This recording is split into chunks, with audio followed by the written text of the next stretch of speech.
लगदा मेरे दादे दी कबर लप पई है पाकिस्तान तू बाद बनन तू बाद आज लद्दी है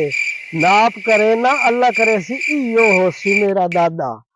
इयो होसी मैं कछेना मेरा दादा इयो होसी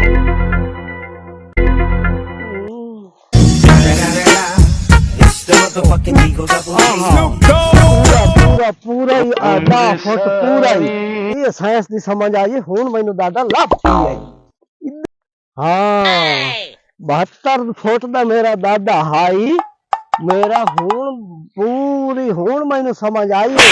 जिवें 72 साल पाकिस्तान में बड़े हो गए ना उन्हें मेरा दादा 72 साल का एडा लंबा थे इतना 72 फुट पूरा निकले आहा अल्लाहुम्मा सल्ली अला मुहम्मद व अला आलि मुहम्मद। सलाम अलैकुम। तो कर सो गया भाईजान ये पाकिस्तान में बनने के बाद मसे मैंने दादा अपना लद्दा है मैं इथे रंगपुर खेड़े वाले ते नाप मैं कीता मुंह बिल्कुल पूरा इयो मेरा दादा हां इयो मेरा दादा मैं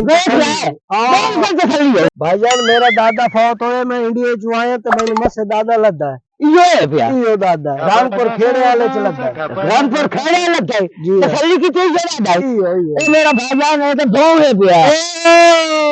मैं तेरे पास तू है 72 साल हो गए मैं बहुत आदत था मलूटी